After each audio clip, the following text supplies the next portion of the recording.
Hello everyone, and welcome to another talk here. So we're going to think a little bit about the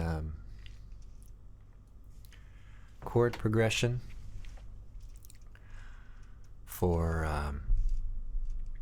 Nuage. We're going to talk about how chords move from one to the next, and give ourselves an idea of kind of the mechanics behind that. And so make sure my voice is coming through pretty well here. And I did make a few little changes here and there, so maybe I changed a little bit of the settings, volume.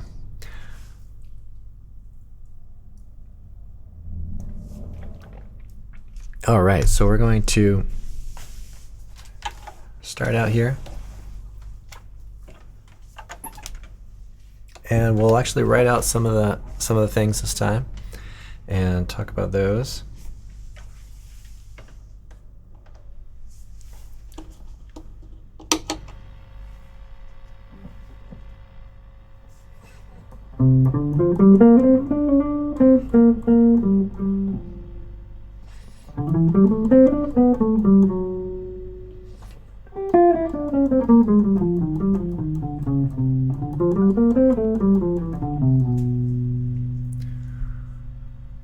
All right, so one thing in general that we'll talk about here is the idea of taking basic chords and working with that as a starting off point.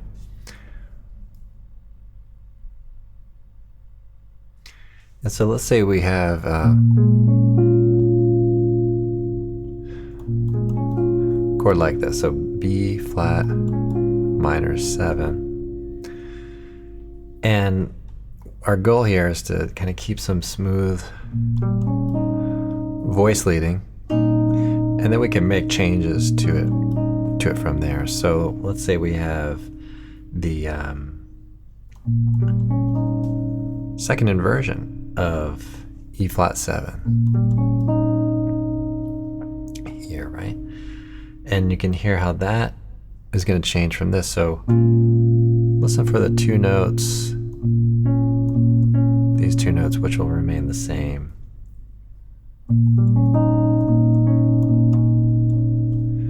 Okay, so, and then these other two notes kind of move by a step. So we get this kind of smooth descending voices. So where this can lead us is to take, let's say, this, and maybe decide to play a 9 instead of the root. So now this note is remaining the same. So we get,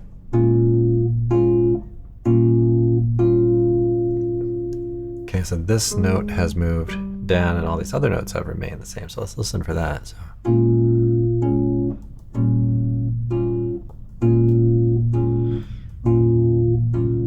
Okay, so these are the first two chords of this progression.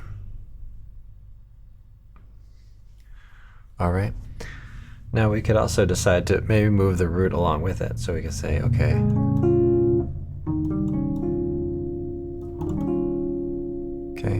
and so now what I've done is moved, instead of keeping this note the same, this low note, I'm going to have it jump up.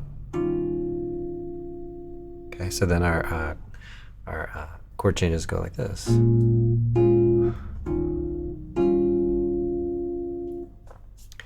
Okay, so that gives us a little bit of a framework to begin from. So let's see if we can write a couple of these shapes and things out here, and just kind of explore these ideas.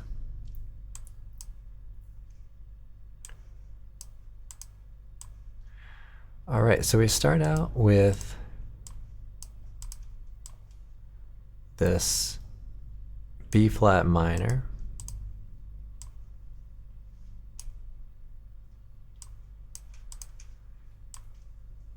Okay, and then we move to the E flat 7, and we'll see how this kind of works for a lot of the other chords as well.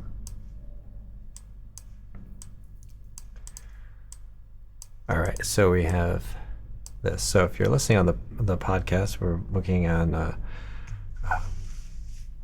drop 3 type voicings. Okay, and then kind of moving our inversions and changing them around. So our next step would be like this. Okay, and then our next chord, and then you can work on different options out of that too. So then our next chord is going to be the A minor 7 flat 5.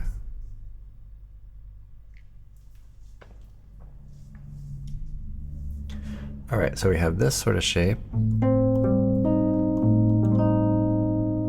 Okay, and then we move into this. So just like before, we're ending up with the dominant 7th chord, second inversion. Okay. Now we could decide, okay, just like we did before, use a flat 9 instead of the root there, so we could have a chord change like this. Okay, and then move into that. So it ends up being kind of like a diminished 7. But again, we can move our root note up as well. So we have D7 flat 9. All right. So putting that together, we get this.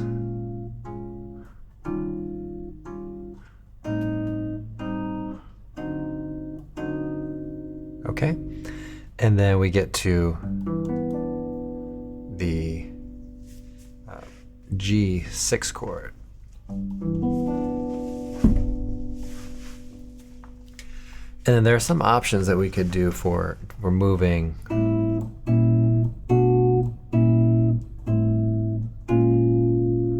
around maybe.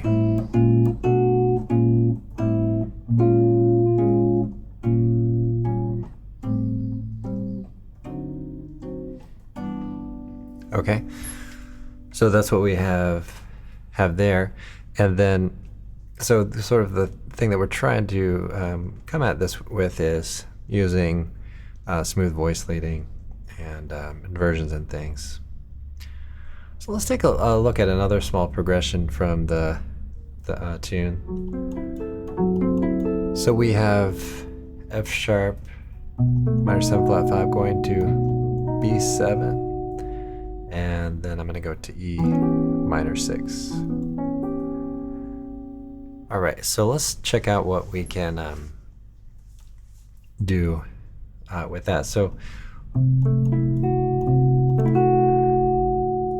we can use these inversions again, but this time I'm using it for the minor 7 flat 5, so the 2 of the progression. So I'm here in 7th position. And then I have the second inversion of F sharp, and it's drop 3.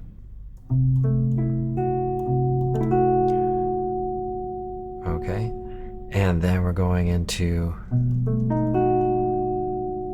the B7. So you can kind of hear how the voices move very smoothly. 2 of the notes again stay the same, so these 2.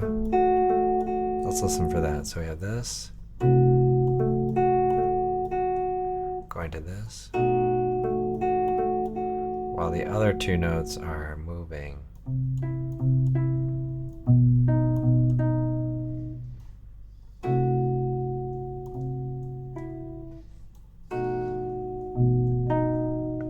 Okay, downward. And then let's move into E flat minor 6. We'll move into this kind of voicing here. Okay, so similar to what we had before. Actually, maybe I'll put that over B, so just kind of explore this concept a little bit.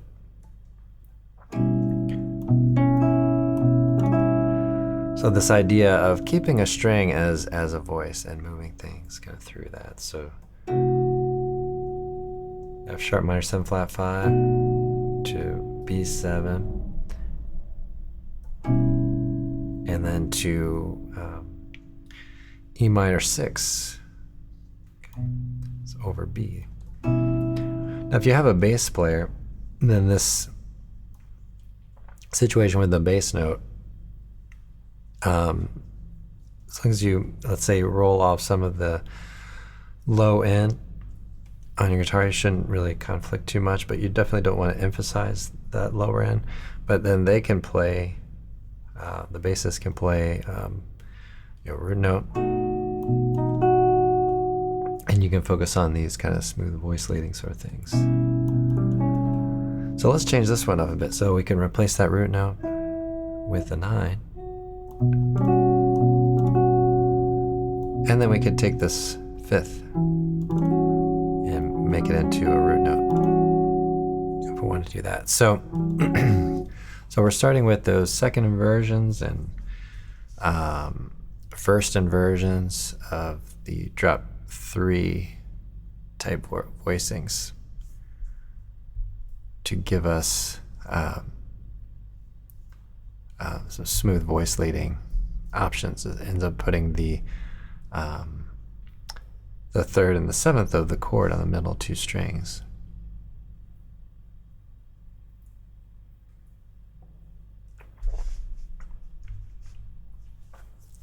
All right, well, let's check out the A7 here. So we have a drop 3 type voicing. Can take that down a half step and then bring it back up. And then we can take a look at moving to the D7 again. Okay, and thinking about how the individual voices move over to this. Okay. Now for this you might say, okay, well, A7, D7, maybe we'll use a 9. And then we can move our root note over too. So all these things you can kind of decide with the knowledge of these particular chords and things. All right, so maybe I'll take a little break to do a little playing on the tune.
All right, so there are some things that you could do just using some of those chords to create some comping. I was mostly playing chords there, but then just have fun with playing a little bit of single line along with that.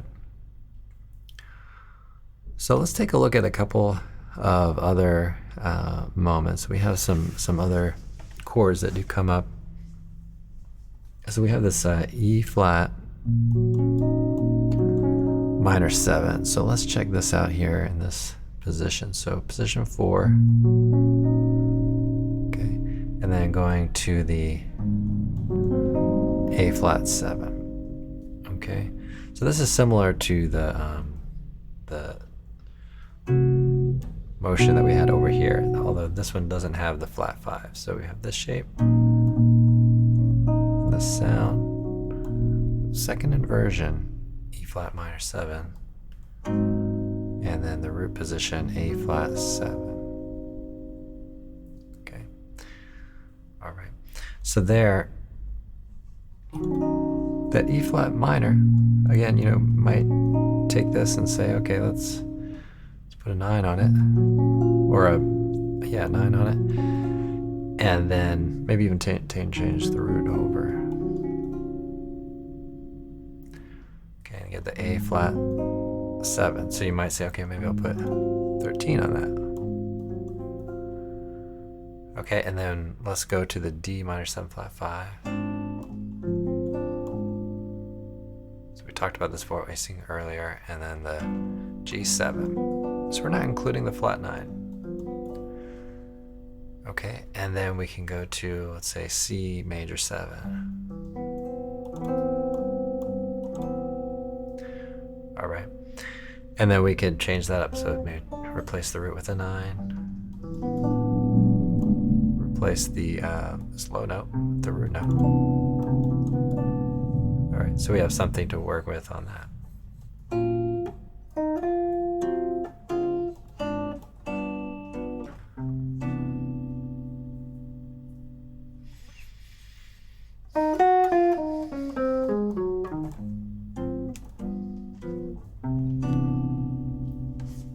Okay, so let's check out the C minor. So we have a moment where we also go to C minor. So this will be similar to what we did at the beginning.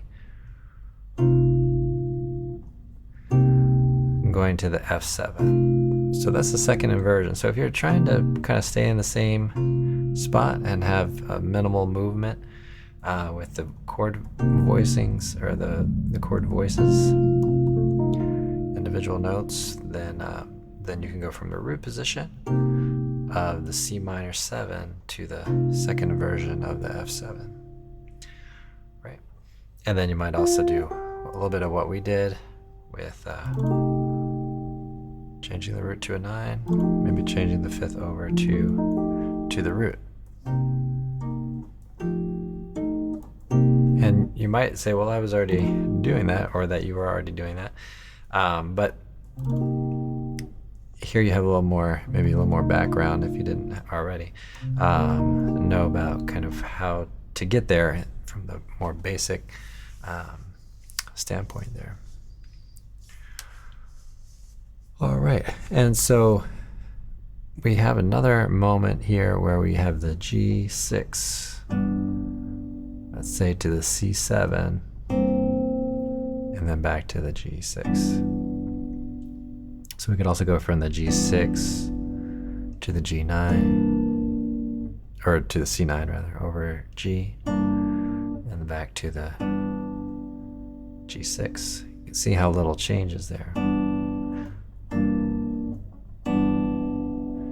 Okay, or replace that G with the C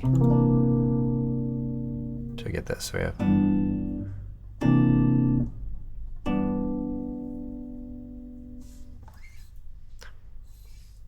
all right, so I'll do maybe a little more playing on it.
All right, everybody. Well, this is going to conclude our talk for today.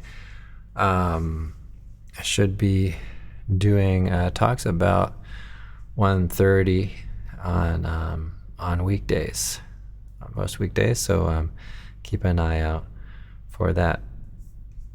I wish you all a great day. Have a great time practicing. Let me know if you have any questions.